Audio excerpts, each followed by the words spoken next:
नमस्कार सभी साथियों को, राम राम प्यारे साथियों, कैसे हैं आप सब। सभी को गुड इवनिंग साथियों। Hindi Gyandhara DS sir channel पर आप सभी का हार्दिक स्वागत, हार्दिक अभिनंदन है। और मैं तो स्वागत ही कर सकता हूं, और तो क्या कर सकता हूं, आपके लिए मेहनत कर सकता हूं, आप मेरे लिए कर सकते हो और कर भी रहे हो बहुत बढ़िया तरीके से। आप कुछ भाई बंधु है मेरे खास जो चैनल को खूब सब्सक्राइब कर रहे हैं, खूब लाइक कर रहे हैं, कमेंट बॉक्स में शानदार बातें लिख रहे हैं और मुझे पुनर्बलन दे रहे हैं। ये खास बात है, प्रमुख बात तो कि हर कोई आदमी तैयार नहीं होता। अंगद को भी उसके बल का पता नहीं था, हनुमान को उसके बल का पता नहीं था, लेकिन कोई न कोई याद दिलाने वाला जरूर होता है। और जो मुझे याद दिला रहे हैं काफ़ी कि सर करो, आप तो बहुत शानदार पढ़ा रहे हैं, भरते जा रहे हैं ना पंप मुझ में, तो सेम ऐसे कैसे ही फटाफट से मैं नई क्लासें लेके आता चल रहा हूँ। साथियों, पिछली जो क्लास मैंने पढ़ाई थी उसमें मैंने आपको प्रमुख साहित्य अकादमी पुरस्कार पढ़ाए थे, और प्रमुख साहित्य अकादमी पुरस्कार में अपन ने आधे साहित्य अकादमी पुरस्कारों को पढ़ लिया था। आज की क्लास में अपन साहित्य अकादमी पुरस्कार तो पढ़ेंगे ही, उनकी विधा भी पढ़ेंगे, प्रमुख रचना भी पढ़ेंगे। ये भाग उसका दूसरा है, लेकिन खास बात आज के वीडियो में क्या है, ये खास बात है, ये देखो, ये खास बात ये है कि आपको आज मैं पढ़ाने वाला हूँ प्रमुख युगों के समन्वयक कवि, यानी भक्तिकाल रीतिकाल का समन्वयक कौन है, आधुनिक काल और रीतिकाल का समन्वयक कौन है। इस तरीके से आपको कोई भी सवाल यहाँ से पूछ लेता है, तो ये प्रमुख आज के वीडियो में होंगी। साहित्य अकादमी तो है ही जो है ही, तो पिछली क्लास अपन की बहुत लंबी बन जाती, इसलिए मैं उस क्लास को मैंने पूरे साहित्य अकादमी नहीं लिखे हैं।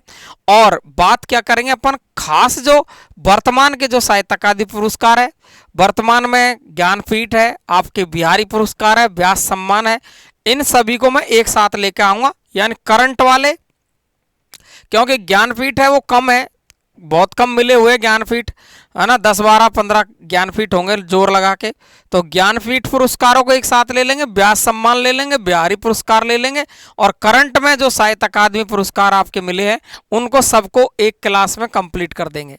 क्लियर है?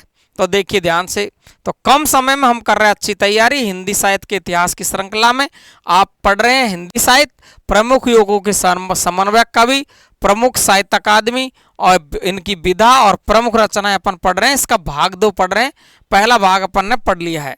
देखिए साथियों, यहाँ अपन बात करें तो अपन ने 1989 तक के साहित्य अकादमी पुरस्कार पढ़े थे पिछली क्लास में, 1989 तक के, और यहाँ अपन पढ़ेंगे तो वो कौन सा पढ़ेंगे, 1989 के बाद में 1990 से साहित्य अकादमी पुरस्कारों को अपन पढ़ेंगे। 1990 शिव प्रसाद सिंह, एक तो मैंने शिव मंगल सुमन पढ़ाया है, शिव है ना, शिव मंगल सुमन और मिट्टी की बारात, और ये है शिव प्रसाद सिंह नीला चांद।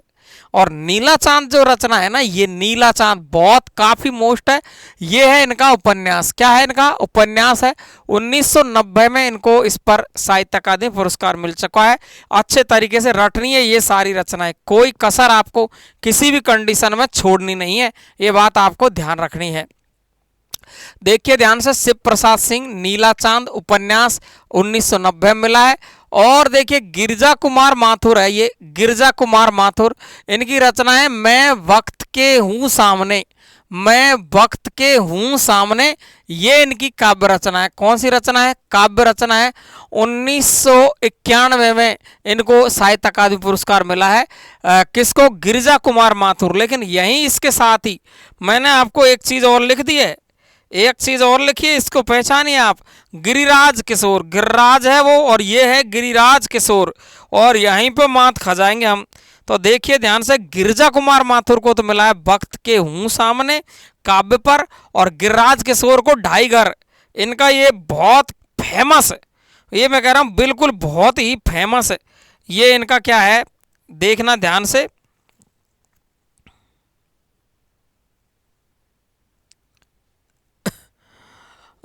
उपन्यास है 1992 में साहित्य अकादमी पुरस्कार इस पर मिला है।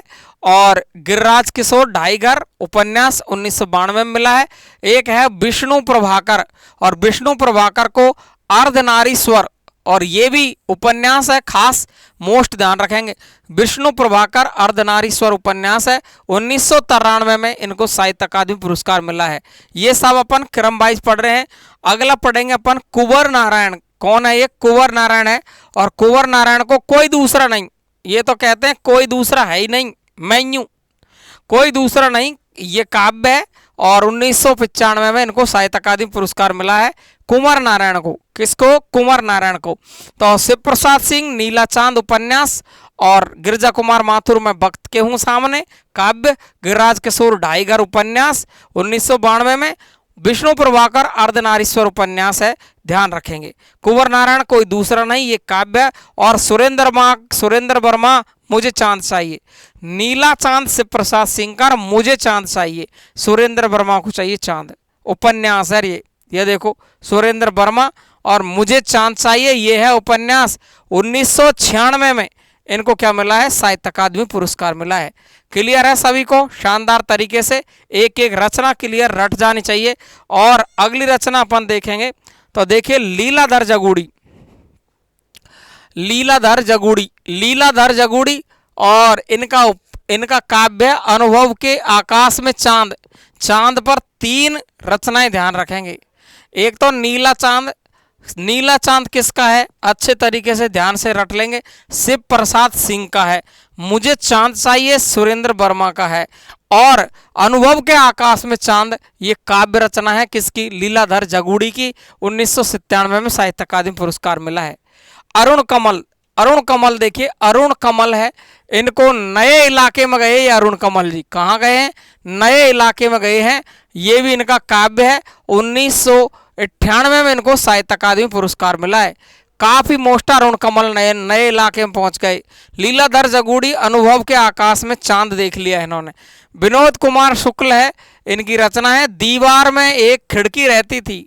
ओ हो, दीवार में ही तो रहती है, मेरे सामने वाली खिड़की में एक कौन रहती है वो ये यहीं से उठाया शब्द। तो विनोद कुमार शुक्ल दीवार में एक खिड़की रहती है उपन्यास है, 1999 में साहित्य अकादमी पुरस्कार मिला है। डवे, ये है मंगलेश डबराल, हम जो देखते हैं एक काव्य है, 2000 में इनको साहित्य अकादमी पुरस्कार मिला है। मंगलेश डबराल को हम जो देखते हैं काव्य है, 2000 में इनको साहित्य अकादमी पुरस्कार मिला है। अलका सरावगी वाया बाईपास उपन्यास है, 2001 में साहित्य अकादमी पुरस्कार मिला है। तो जगूड़ी का अनुभव के आकाश में चांद काव्य है। अरुण कमल नए इलाके में काव्य है। विनोद कुमार दीवार में एक खिड़की रहती थी उपन्यास है। मंगलेश डबराल हम जो देखते हैं काव्य है। अलका सरावगी वाया बाईपास उपन्यास। क्लियर? याद हो जाएगा, शानदार। अगला देखेंगे अपन राजेश जोशी। और किसकी बात कर रहे हैं अपन? राजेश जोशी। और ये 2 पंक्तियों के बीच में फंस गए। कौन? राजेश जोशी 2 पंक्तियों के बीच में फंस गए भाई साहब, राजेश जोशी। और ये इनकी काव्य रचना है, 2002 में इनको साहित्य अकादमी पुरस्कार मिल गया है। राजेश जोशी को 2 पंक्तियों के बीच में फंस गए हैं। कौन? राजेश जोशी। काव्य है, 2002 में साहित्य अकादमी पुरस्कार मिला है। और कमलेश्वर का तो भाई साहब कितनी बार पूछ लिया गया, कैसे ही कमलेश्वर, कैसे ही कितने पाकिस्तान। कमलेश्वर कितने पाकिस्तान उपन्यास है, 2003 का साहित्य अकादमी पुरस्कार, काफी मोस्ट है, ध्यान रखेंगे। कमलेश्वर कितने पाकिस्तान और क्या और बताओ उपन्यास 2003। मनोहर श्याम जोशी पूरा नाम है इनका। और क्या रचना पर मिला रही? क्या भी क्या है? उपन्यास है, 2005 में इनको मिला है इस पर साहित्य अकादमी। कैलाश वाजपेयी, इनकी रचना हवा में हस्ताक्षर कैसे कर सकता है भाई कोई, हवा में हस्ताक्षर कर दी, काव्य रचना 2009 में साहित्य अकादमी पुरस्कार मिला है। चंद्रकांत देवताले में पत्थर फेंक रहा हूं, 2012 का साहित्य अकादमी पुरस्कार। चंद्रकांत देवताले पत्थर फेंक रहा हूं, 2012 में साहित्य अकादमी पुरस्कार मिला है। अच्छा देखिए, एक काफी जो मोस्ट है वो आप देखेंगे रामदरस मिश्र।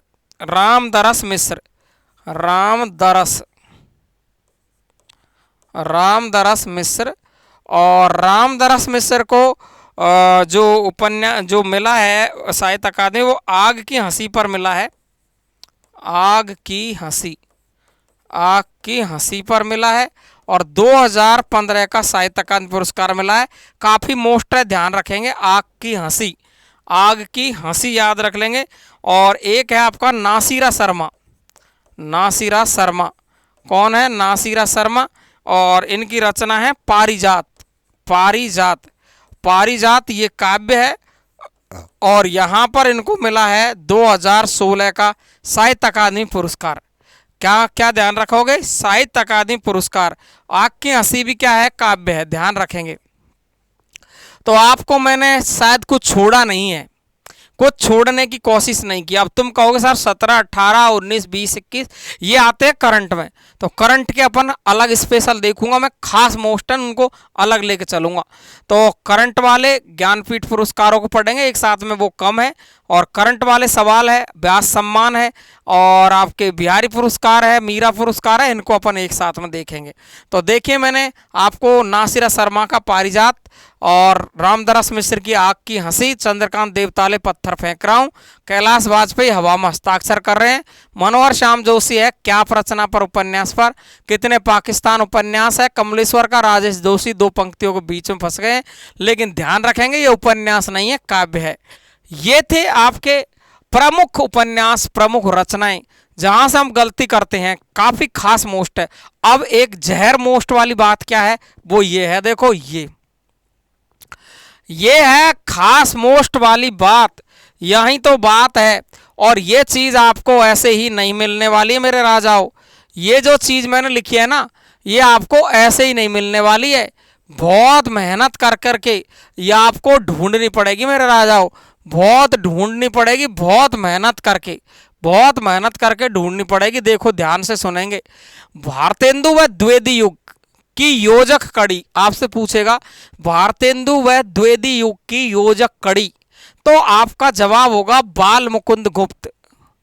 किस कवि को माना जाता है? सवाल पूछेगा कि भारतेंदु और द्विवेदी युग के बीच की योजक कड़ी, इनको जोड़ने वाली वो कौन से कवि है? तो वो है बाल मुकुंद गुप्त। कौन है? बाल मुकुंद गुप्त। कर लोगे आप याद?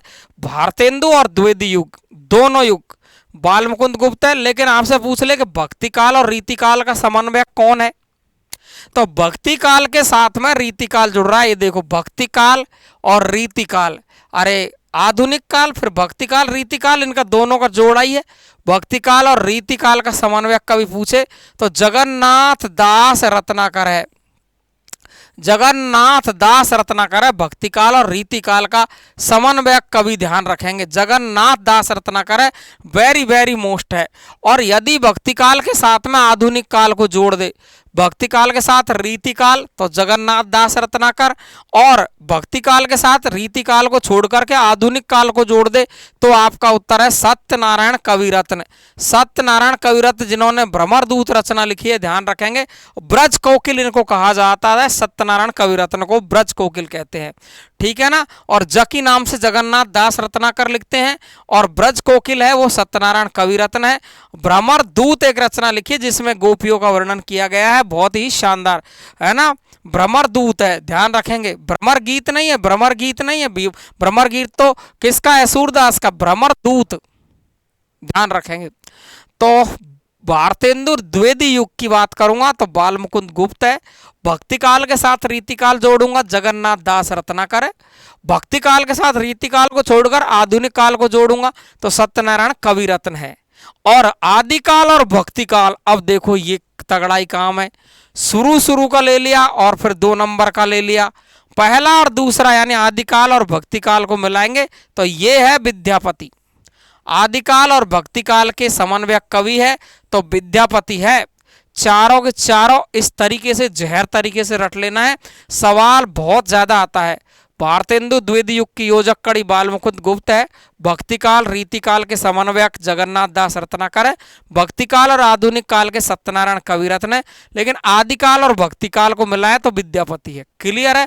ये थी आपकी खास बात आज की। और आप सभी को पता है हिंदी ज्ञानधारा चैनल के लिए एक समर्पित नंबर है 99 83 37 42 93 पर आप चर्चा कर सकते हैं। सुबह 7 से 8 और शाम को 8 से 9।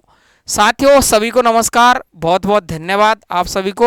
क्योंकि मैं आपको ये टाइम क्यों दे रहा हूँ, दिन भर मैं बिजी क्लास रहता हूँ, यानी ऑफलाइन क्लासों में पढ़ाता हूँ। इसलिए प्यारे साथियों माफ़ी चाहता हूँ कि दिन में मैं बात आपसे नहीं कर सकता, क्योंकि आपको अगर मैं आपसे बात करूं तो आपको पूरा समाधान चाहिए और मैं पूरा समाधान दे नहीं पाता। मैं कहूँगा बाद में बात करूँगा, दोबारा करूँगा, तो थोड़ा सा मैं भी सोचता हूँ कि सामने वाले को अच्छा फील नहीं होता है। तो मैं चाहता हूँ कि आप समय में बात करें ताकि खुल के बात करें। अगर आप बात करना पसंद नहीं करते हैं तो व्हाट्सएप पे अपना मैसेज लिखे, उसका जवाब मैं आपको निश्चित रूप से 1-2 दिन में ज़रूर दे देता हूं, क्योंकि कभी कभी बिजी शेड्यूल होता है। तो नमस्कार, आज तक के लिए नमस्कार सभी को। बहुत जल्द ही अपन मिलने वाले हैं अच्छी सी क्लास में, बड़ी क्लास में। और कैसी लग रही है क्लास, दिल खोल करके बताना आनंद के साथ में कि सच में ही आपका दिल मैं जीत रहा हूँ कि नहीं, मेहनत काम आ रही है कि नहीं आपके। तो आज यहीं तक के लिए नमस्कार साथियों, थैंक यू, धन्यवाद साथियों।